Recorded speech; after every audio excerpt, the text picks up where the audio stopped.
सुबह से लेकर रात तक वो आते नहीं है। मेरे आके जाने के बाद ये लोग आते हैं। भड़काना ही तो इनका काम है। जहां पे भी आप कुछ करते हो, हर काम पे फायदा देखते हो। कोई रो रहा है वहां पर, वहां से उनका फायदा उठाते हो, वो भी वोट्स के लिए, इलेक्शन के लिए। हम भी दिखा देंगे कि किस प्रकार से ये लोग खुद के कौम के औरतों को दलदल में फेंक कर। इलेक्शन का तारीख नजदीक आते जा रहा है, लोगों में बहुत जोश और से और बढ़ जा रहा है और अब की बार सभी लोग बाहर निकल के मतदान देने का कसम खा रहे हैं और कह रहे हैं कि धर्म का ही जीत होना चाहिए, क्योंकि जिस प्रकार से वो लोग इतने 40 सालों से कोई भी किसी प्रकार का अभिवृद्धि उन्होंने नहीं देखा है इस क्षेत्र में। बहुत ही मायूसीपन उनके अंदर छा गई थी।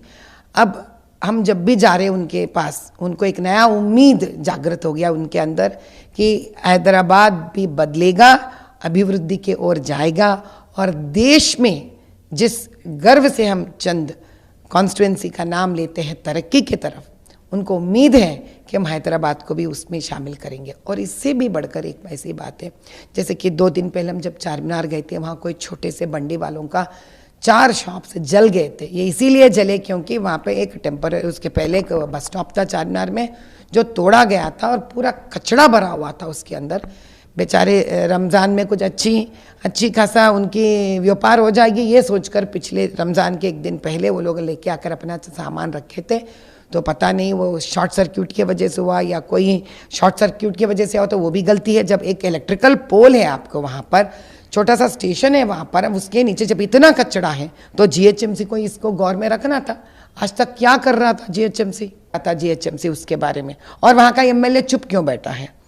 अच्छा, जब जल गया था, सुबह रात भर जलकर सुबह राख हुआ था, कोई नहीं आए थे वहाँ पर उनके पूछताछ करने के लिए। वहाँ हिंदू के भी जले, मुसलमानों के भी जले, कोई नहीं आया पूछताछ करने के लिए। जब ये खबर, हालांकि वहाँ से उनका असदुद्दीन जी का जो अस्पताल है नज़दीक ही पड़ता है, 2 कदम में है उनका, लेकिन उन तक वो आए नहीं, उनके लोग कोई आए नहीं।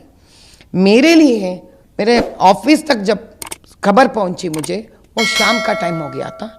मैं तुरंत अपना मीटिंग खत्म कर मैं भागी थी चारमीनार। आप चाहे तो देख सकते, वो भी वीडियो से। मैं जाकर उनको पता लगाकर, असली बात जानकर, मैं उन लोगों के नंबर लेकर मैं अपने ही खाते से उनको जो मैं पैसा ट्रांसफ़र करी थी, तो इतने में निकली 10 मिनट में तब आते हैं ये एमआईएम के पूरे सारे हीरोज वहाँ पर, ये बताने के लिए कि तब तक सुबह से लेकर रात तक वो आते नहीं है। मेरे आके जाने के बाद ये लोग आते हैं और पूछताछ इस प्रकार से करते हैं कि क्या है, वो लोग आए हैं, वो लोग गए, तो इनका क्या काम है?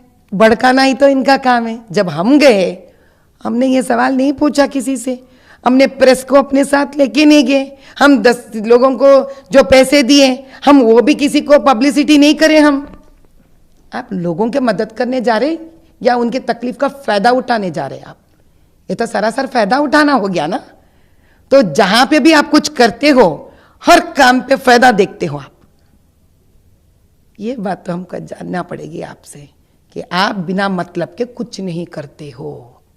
कोई रो रहा है वहां पर, वहां से उनका फायदा उठाते हो, वो भी वोट्स के लिए, इलेक्शन के लिए। वो भी तब तक नहीं आते हो आप जब तक मैं जाती हूं वहां पर। अब हम भी दिखा देंगे आप ऐसे कितना खुद गर्ज हैं लोगों को, हम भी दिखा देंगे। क्या असदुद्दीन जी कभी सुने मुझे औरतों से कहते हुए कि बुर्का मत पहनिए? क्या असदुद्दीन जी कभी सुने मेरे मुंह से कहते हुए आपको पढ़ाई मत करिए? क्या असदुद्दीन जी सुने मेरे मुंह से ये कहते हुए कि आप दब जाओ, कितने भी तलाक हो जाए शादियां कर लो, फिर तलाक ले लो, आप अरबों से शादी होके चले जाओ, आप गरीबी के दलदल में मर जाओ आप? कभी कहा मैंने ये सारे बात किसी भी मुसलमान औरतों से?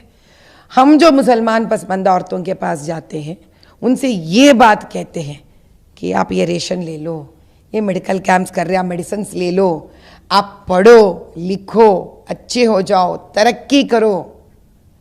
और उनके लिए हम कॉलेज के फीस भरते हैं, उनके लिए कुछ हुनर सिखाने की कोशिश करते हैं। हम टेलरिंग औरतों के लिए, उनके लिए काम देते हैं, उससे पैसे दिलवाते हैं, और हम बदनाम कर रहे हैं जो कहते हैं कि उनको अभी थ्रेट है, तो उन्हें बदनाम नहीं कर रहे, हमें बदनाम नहीं कर रहे। जो Z+ सिक्योरिटी लेकर फिरते हैं, क्या वो लोग हमको बदनाम नहीं कर रहे? जो चाहिए अपने लिए बात करना आदत हो गया उनको, निकलेगा नहीं है आदत। तभी हम भी दिखा देंगे कि किस प्रकार से ये लोग खुद के कौम के औरतों को दलदल में फेंक कर। अरे भाई, मैं बार बार यही पूछती हूं कि एक औरत जब जन्म लेती है, मरने तक क्या किसी को पता नहीं चलना चाहिए? ऐसा भी कोई इंसान जी है, ऐसा भी कोई इंसान थी, इतनी तरक्की की है, पढ़ी लिखी है।